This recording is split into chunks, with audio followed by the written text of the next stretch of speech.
Oop, let me move this out of the way. Hey, get your. Oh.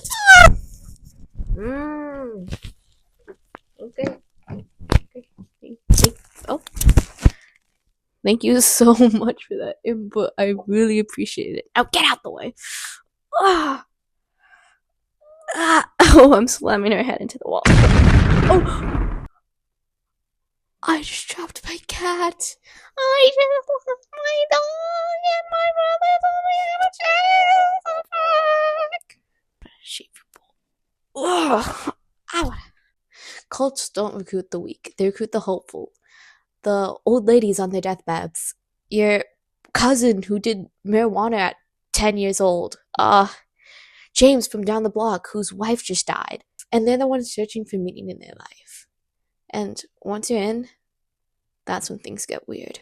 Cults have been around since the start of civilization, from the blood-soaked rituals of Magna Mater back in Rome to modern-day cults that people don't believe are cults, like Scientology.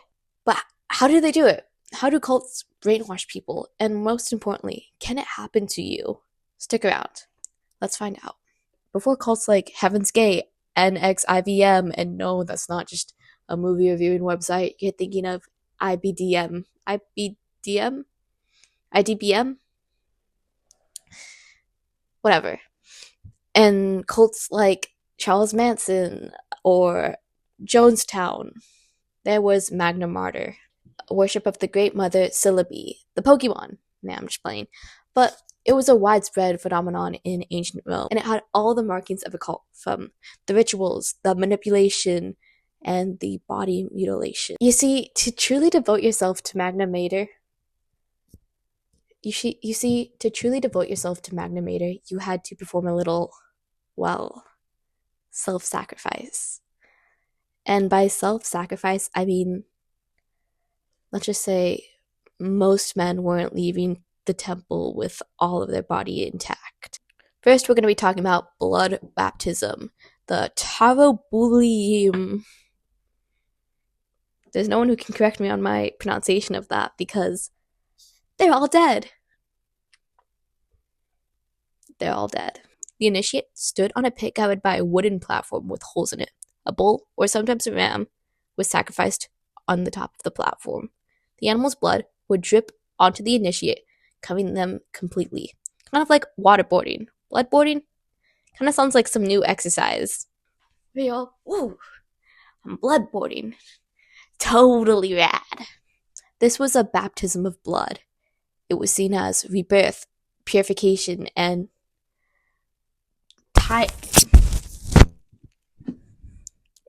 cutting off ties with your sinful nature. Excuse me. Do you have anything to say? No, we are not playing that game. Get out. Be gone. Sorry. The Geiji, the most extreme devotees of Celebi, were male priestesses who castrated themselves as part of their initiation. This was to emulate Atitis, Celebi's concert. The story goes, Atitis was a devotee of Celebi, and he was forbidden from falling in love or having any sort of relationship with a woman. Kind of like an overbearing boy mom. Later, babe.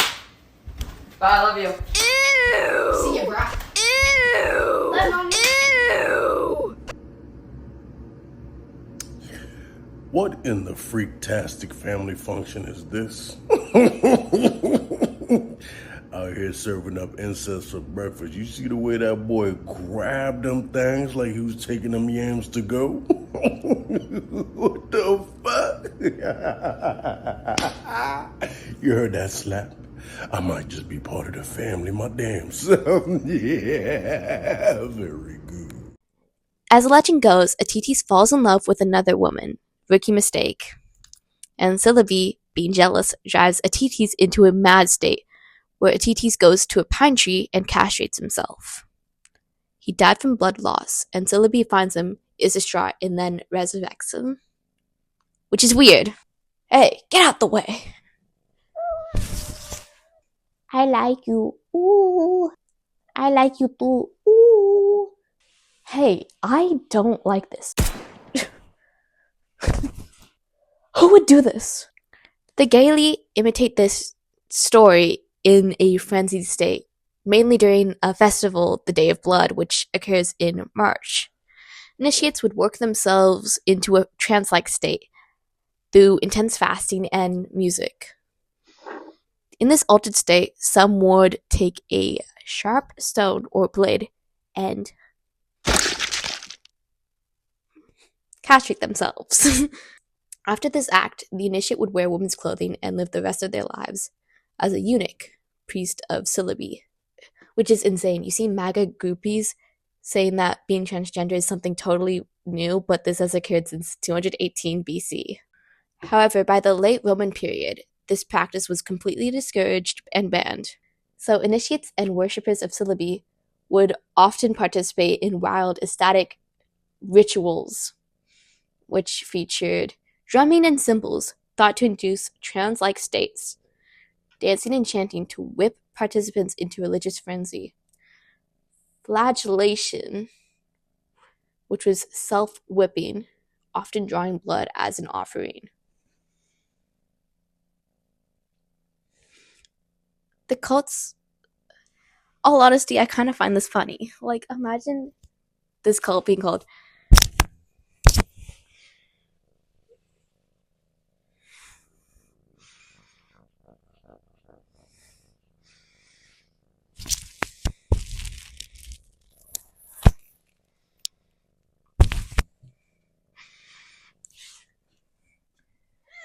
which, all honesty, I find this kind of funny. Like, imagine being so dedicated to a cult named after a Cars character. This cult's emphasis on extreme devotion and ecstasy made it one of the most intense religious experiences in the ancient and modern world. So, to further this video, we're going to compare Magna Mater with other cults. But before I can do that, I want to give you background on the cults that I'm going to be talking about.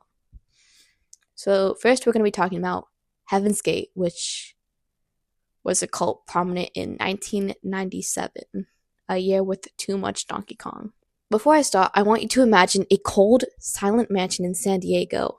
Its rooms perfectly arranged, each bed made with eerie precision. Their bodies were laid out in identical black tracksuits, each wearing brand new Nike Decade sneakers.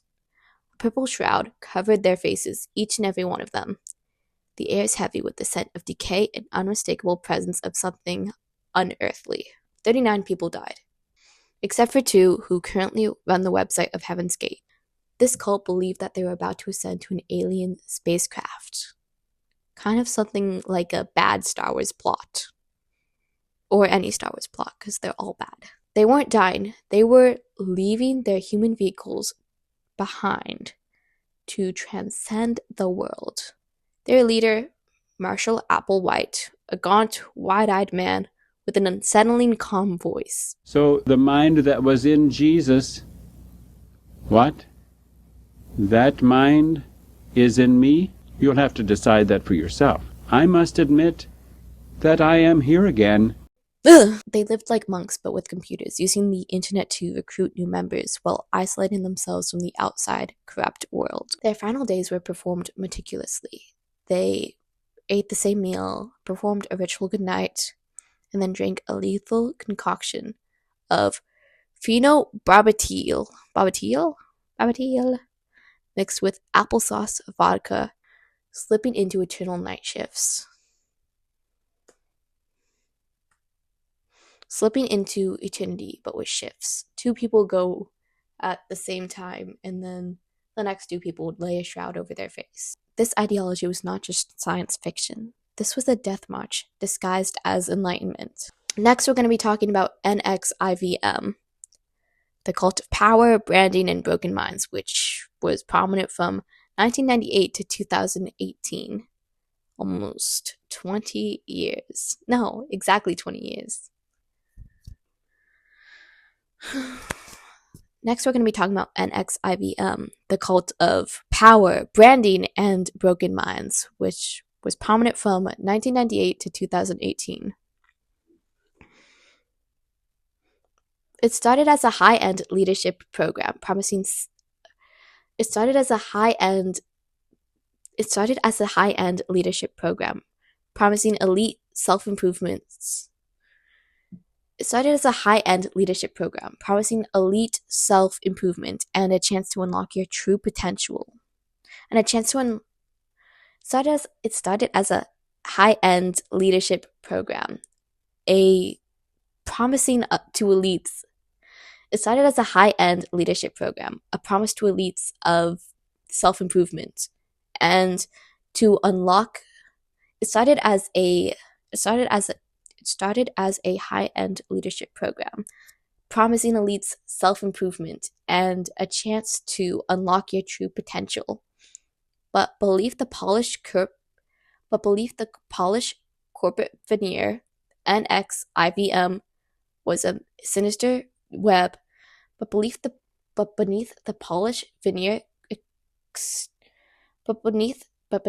polished corporate veneer NXIVM held, there was a sinister web of psychological manipulation, blackmail, and abuse.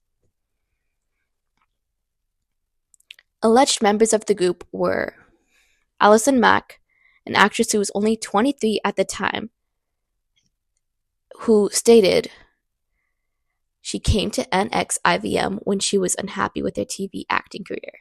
She reportedly asked Ranier. One Allison Mack.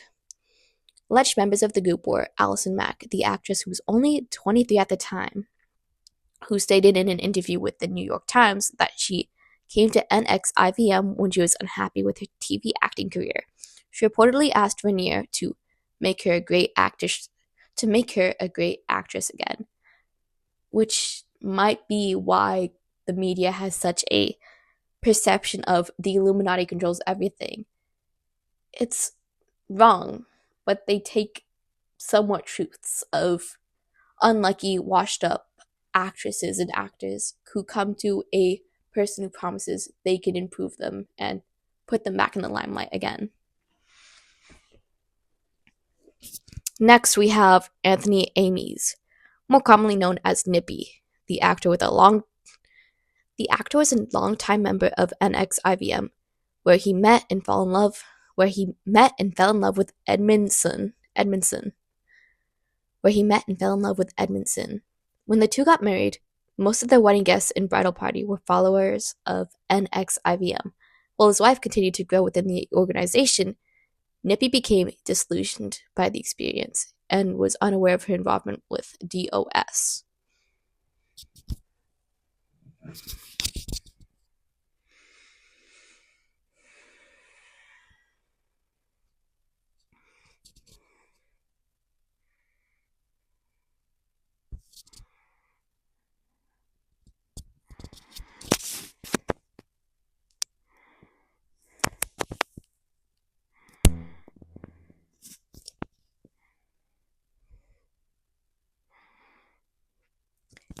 The DOS was basically this plan of a sex dungeon and the DOS was basically a plan of a sex dungeon and paddlings. Let me read you a part of the CNN article.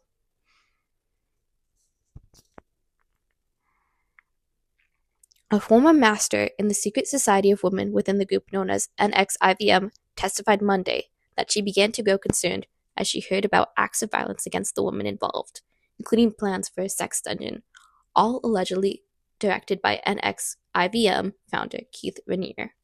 The secret sex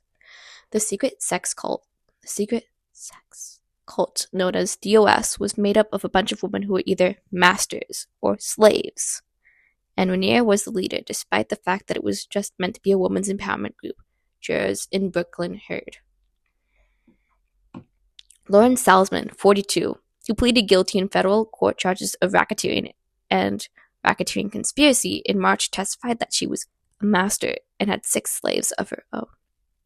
She was told that the group would teach women to be a master of your own life.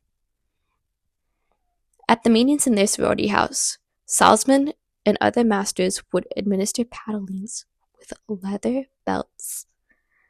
Raniere would call in to check how they were going. She testified. He called in and wanted to make sure that we were flicking our wrists hard enough. Salzman testified. Salzman, an inner circle member of NXIVM who said she was Rainier's slave, testified she heard from another DOS member that Rainier had paddled her and kicked her.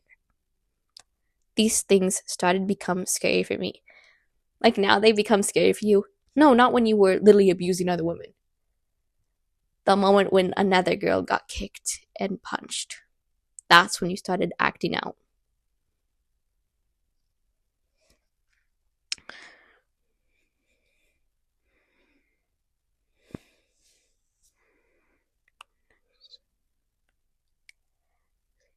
I just realized I've been pronouncing it wrong. It's actually it's actually Nexium. So that's going to save me a lot of heartache. So, great.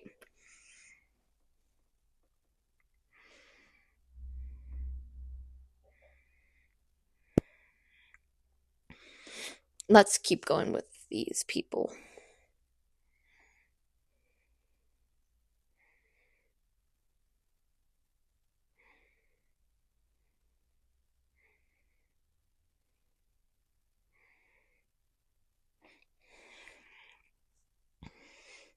Next, we have Catherine Oxenberg, who was a former Dynasty actress and the daughter of Princess Elizabeth of Yugoslavia. Next, we have Catherine Oxenberg, a former Dynasty actress and the mother of Princess Elizabeth of Yugoslavia. Next we have Catherine Oxenberg.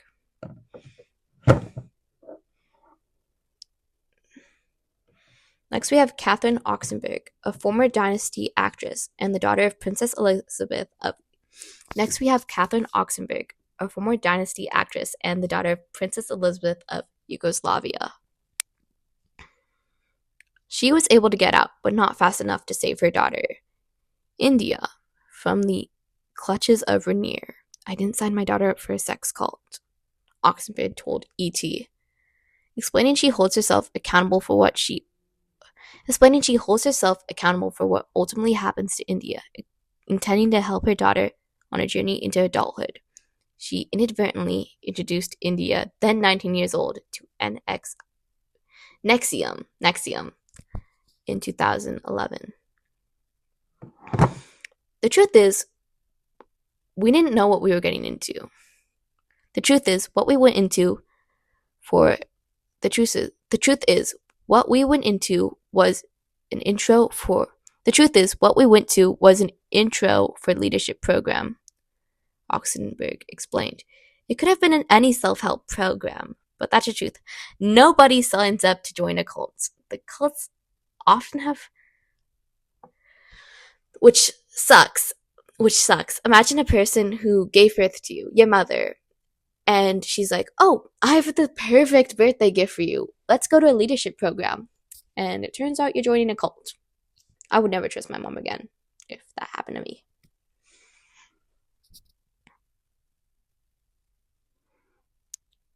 Keith Rainier, the group's leader, wasn't a prophet. Keith Rainier, the group's leader, was not a prophet. He was someone who pledged. Keith Rainier, the group's leader, was not a prophet. He was a master manipulator. His soft-spoken manner and ramblings masked a mind that was Keith Rainier was a master manipulator, not a prophet of the highest level. His soft-spoken manner masked a mindset which stripped people of their own autonomy.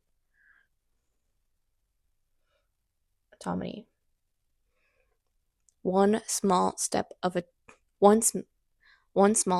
a time.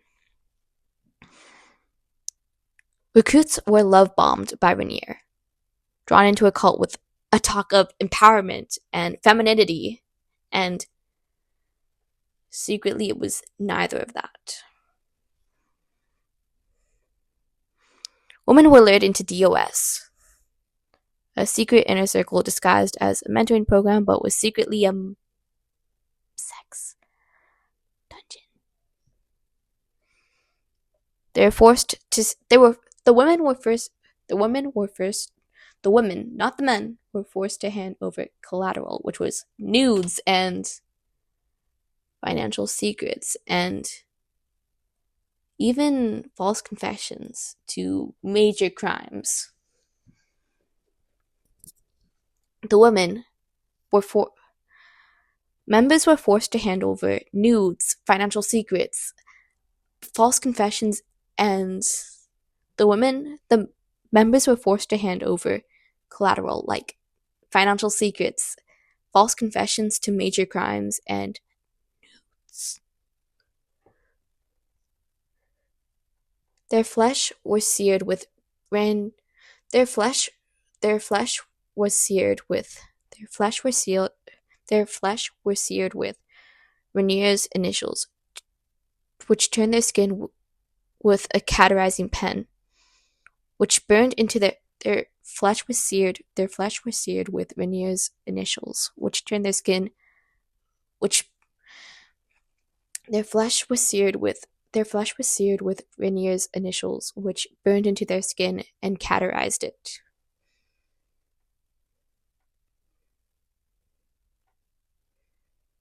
He controlled their diets, relationships, their sleep, and ensuring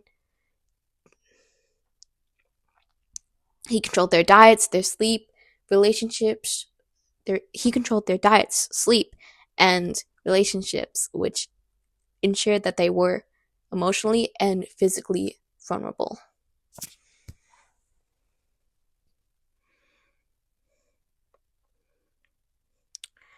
Nexium was not just about obedience. It was about ownership. Next, we're talking about Scientology, which is from 1950. Next, we're talking about Scientology, which was from the 1950s to current day, and still tries to include. Next, we're talking about Scientology, which has run from the 1950s to modern day, and has somehow recruited people like Alexa, who is a part of Scientology.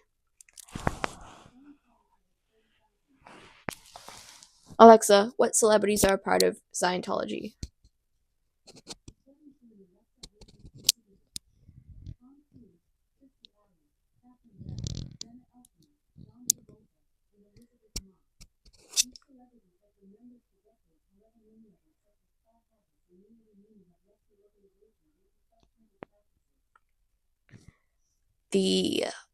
Next we're talking about Scientology, which has somehow recruited Tom Cruise and John Travolta and many others, like 40,000 other members, which is absolutely insane.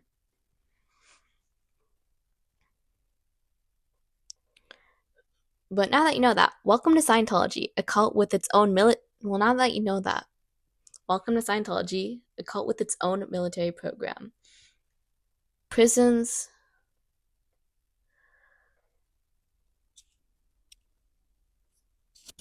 Welcome to Scientology, a cult with its own military, prisons, and welcome to Scientology, a cult with its own prisons, military, and billionaire. Welcome to Scientology. Welcome to Scientology. Welcome to Scientology, a cult with its own military programs, prisons, and billionaire contracts. You don't just join Scientology. It controls you and isolates you from those you love, so that way you can never get out.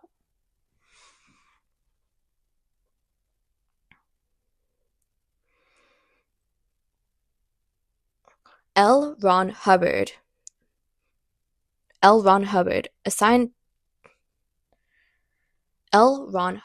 science fiction writer turned prophet, built a system that L. Ron Hubbard, a science fiction writer turned prophet, built a system so airtight that you can't just leave as soon as you step in.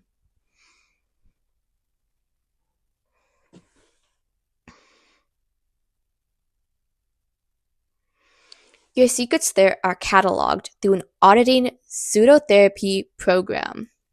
where you confess everything whole. Your secrets are logged. Your secrets are cataloged through auditing, a pseudotherapy where you confess everything while holding onto an e-meter, a sort of lie detector device.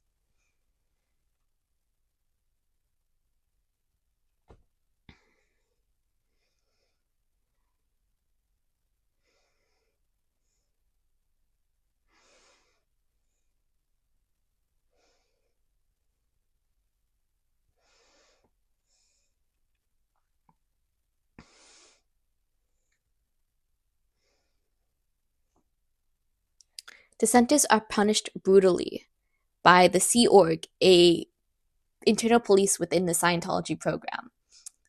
They enforce obedience through hard labor. They enforce obedience through hard labor. They enforce obedience through hard labor.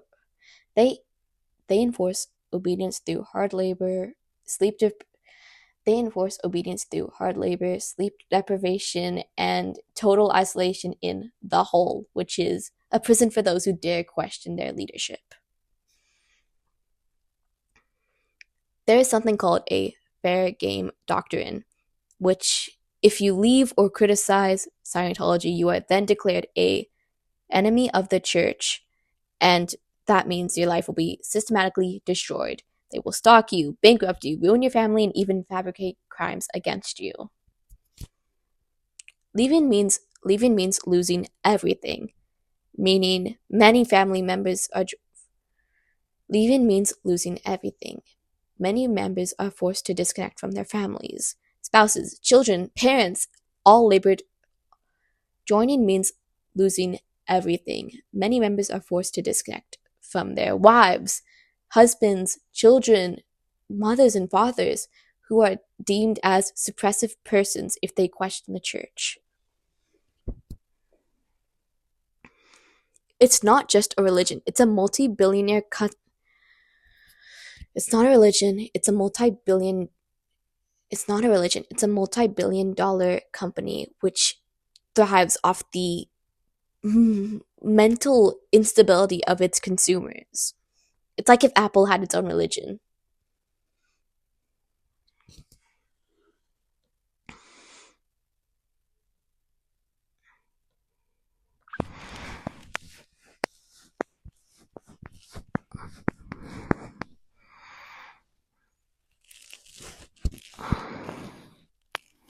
My tummy here. But let's continue, I guess.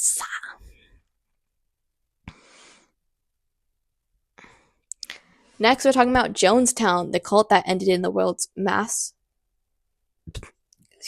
Next, we're talking about Jonestown, the cult that ended up in the world's worst mass suicide in history, which was in 1978. This was a utopian nightmare that turned into a bloodbath. In the sweltering jungle of Guana, Jonestown was supposed to be a paradise, a socialist utopia built by Jim Jones. A fake name, I assume? A charismatic preacher who once spoke of equality and justice, but Jonestown became a prison, then a graveyard. 1,000 followers lived in a claustrophobic, isolated compound completely cut off from the outside world. No phones, no newspapers, no escape. Jonestown controlled every aspect of their lives, from when they ate, how they spoke, or even how they thought. Sleep deprivation and forced confessions ensured total obedience. Sleep deprivation and forced confessions thrived. Sleep deprivation and forced confessions turned into major obedience through the widespread. Sleep deprivation and forced confessions turned into forced. Sleep deprivation and forced confessions ensured total obedience. Sleep deprivation and forced confessions ensured total obedience.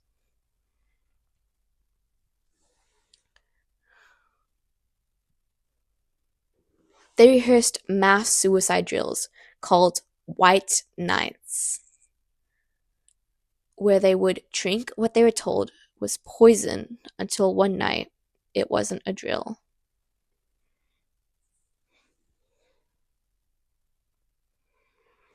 As U.S. Congressman Leo Ryan attempted to help members escape, his team was then gunned down at the airstrip. Panic set in.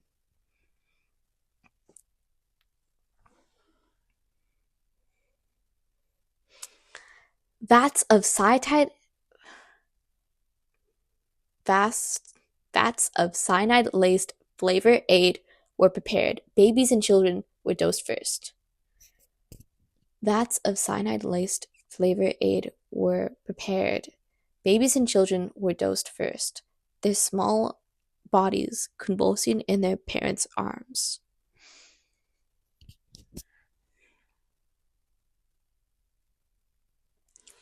One by one, 918 people were 918 people drank the poison.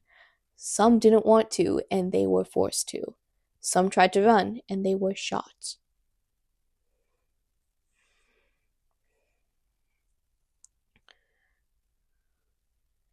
Jim Jones died with a bullet in his head, leaving behind a field of corpses in the jungle, the ultimate testament to control. Jonestown was not a cult. Jonestown was not a cult. It was a slow motion apocalypse.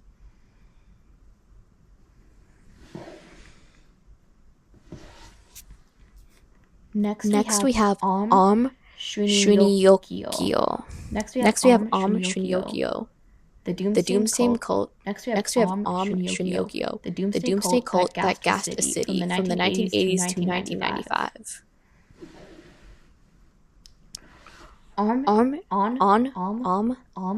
Shinryokyo wasn't just a cult. It was a terrorist organization, a biochemical.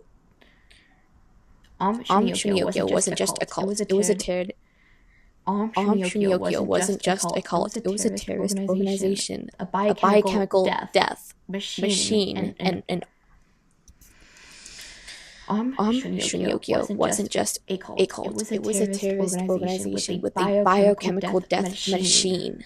Shinryokyo wasn't just a cult. It was a terrorist organization with a biochemical death machine. And Armageddon-obsessed doomsday cults. And an Armageddon death. And an Armageddon-obsessed doomsday sector. Led by Shoko Asahara, a self-proclaimed messiah, Shinryokyo combined Buddhist teachings, apocalyptic Christianity, and sci-fi paranoia into a belief system that demanded absolute submission. Followers lived in filthy, isolated compounds, and were subjected to extreme rituals like forced hallucinogenic. Followers lived in filthy, isolated compounds and were subjected to extreme rituals like forced hallucinogenic drugs and shock therapy. Followers lived in filthy, dirty compounds.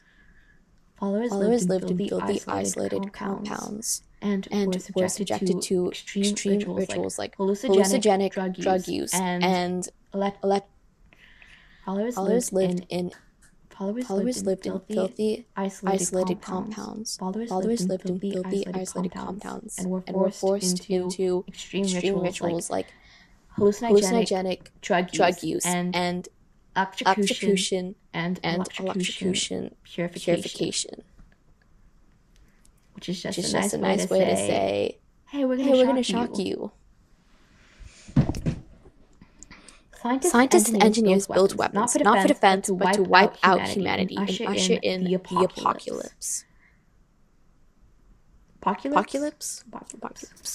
On March 20th of 1995, they unleashed sarin gas in the Tokyo subway, a chemical weapon that killed 13 people and injured thousands. Their endgame was mass death. A nuclear war they believed only they would survive. They weren't looking for paradise. They were looking for annihilation. They weren't looking for paradise. They were looking for annihilation.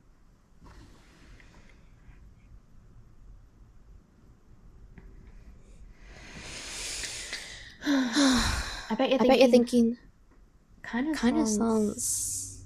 I bet you're thinking, these are all so inhumane. And you'd be right, completely right. I'm not going to dissuade you from that because you are absolutely right in that thinking. Let's see how much they've evolved from Magna Mater. Let's see how much they evolved from Magna Mater. Have they gotten any less strict? In what tactics have they changed and kept the same? Heaven's Gate had a charismatic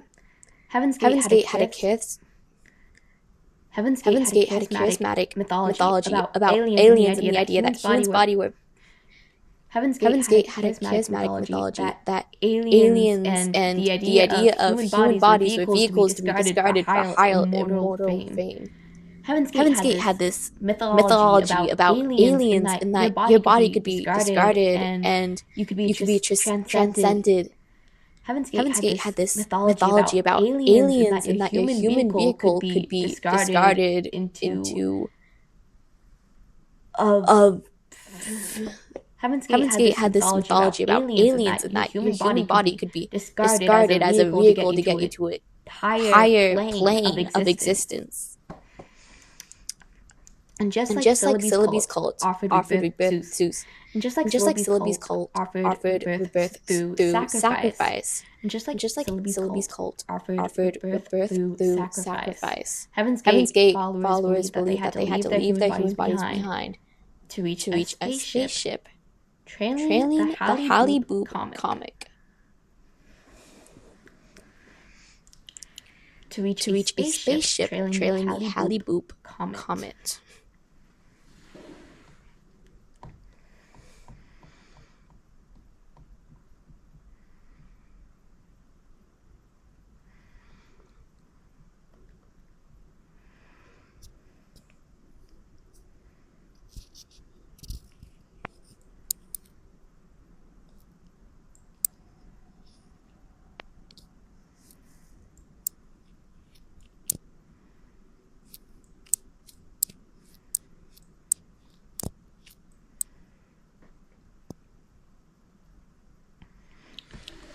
Scientology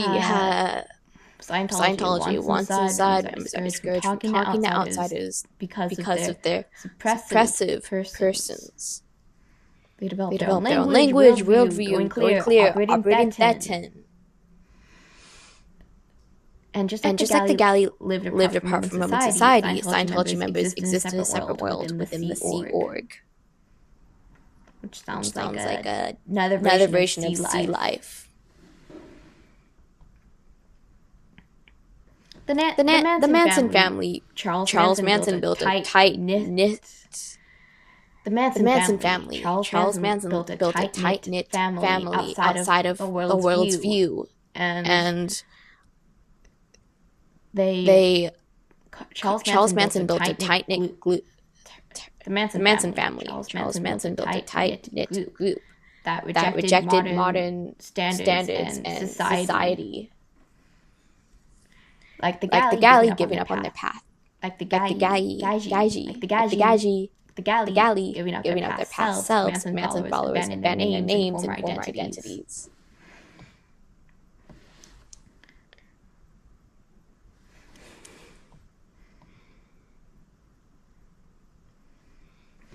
I could go on for days and days on end, but these cults have a lot in common, and they all follow the same playbook. A charismatic leader who demands total loyalty. Mythology that justifies suffering, extreme devotion. Isolation from the outside view. Isolation from the outside world. Physical and psychological. Physical and psychological control. Physical and psychological control. And a demand for sacrifice. Money, identity, or life itself. Money and a demand for sacrifice. Money, identity, or your life itself.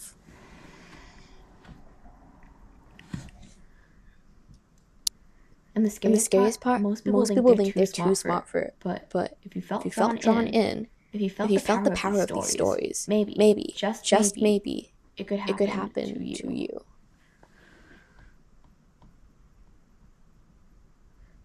Speaking of which, have you ever considered total devotion to something greater than yourself? Something transcendent. No pressure. Just a thought.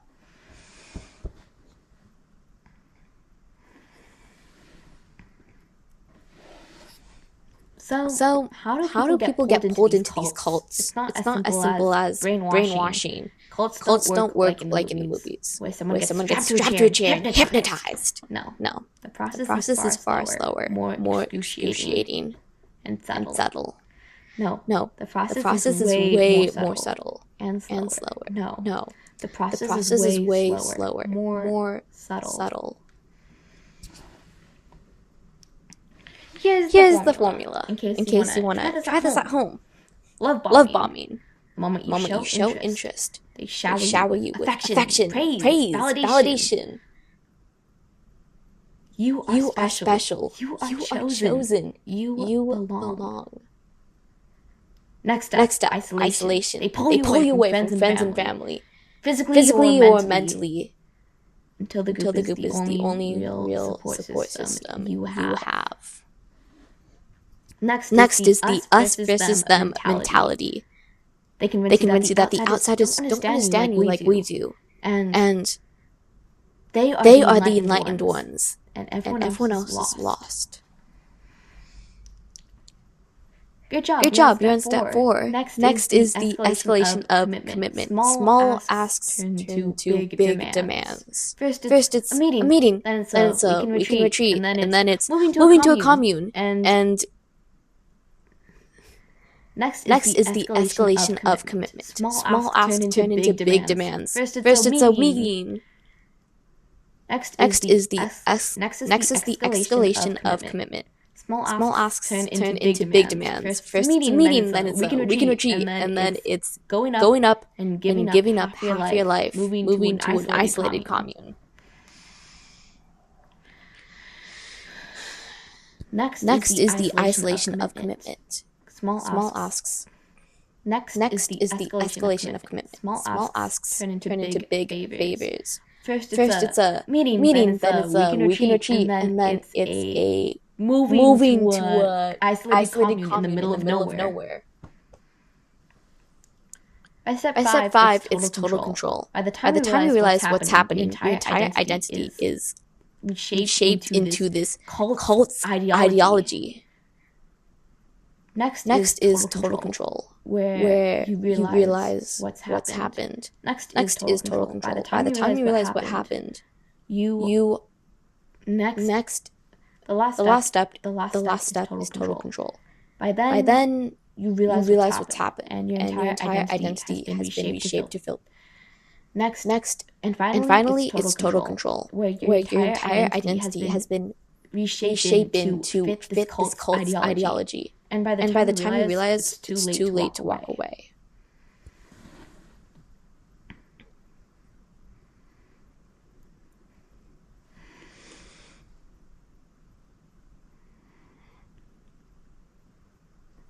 These people weren't naive. They were Hollywood actors, CEOs, and heiresses. Proof that anyone can fall for a cult. Even you.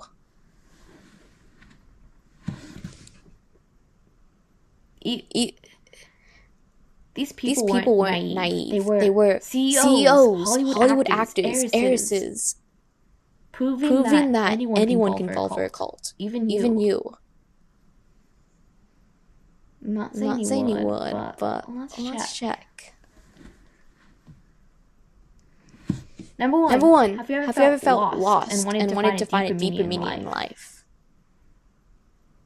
Well, have you? Number two, do you enjoy being part of a close-knit group, one that shares your values? Like a little comfy echo chamber. Three, would you follow a charismatic leader who seems to have all the answers? You can just trust them. Four, if your leader asks you to cut ties with a negative influence, IKA. Next, if your leader asks you to cut ties with a negative influence, let's say doubters, would you consider it? Five, would you wear cat ears and sing memory every night if it meant enlightenment? Nah, the last one is just a joke. No, the last one is just a joke. But if you're interested, maybe out in the alley, we have cookies.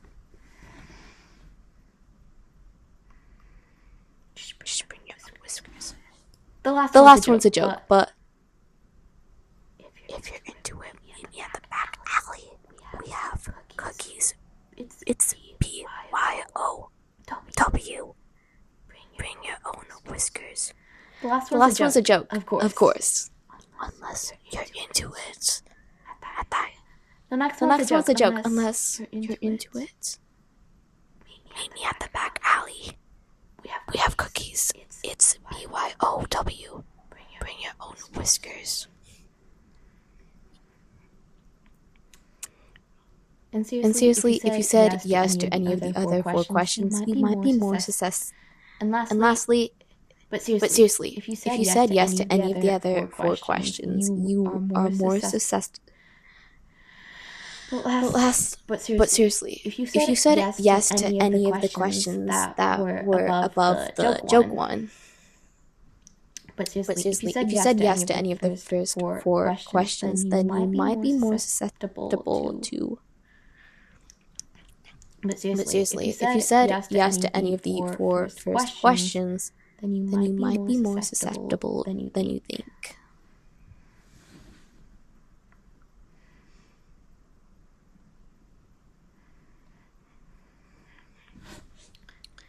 Cults don't look like cults from the inside. They look like salvation, community, a new family, a purpose. And that's the scariest part. Because the second you believe you're too smart to fall for one, that's when you're stuck. Anyways, I just appreciate you watching. It's been nice talking to you. And if you ever feel like you're lost, just know there's a place for you. Maybe even here.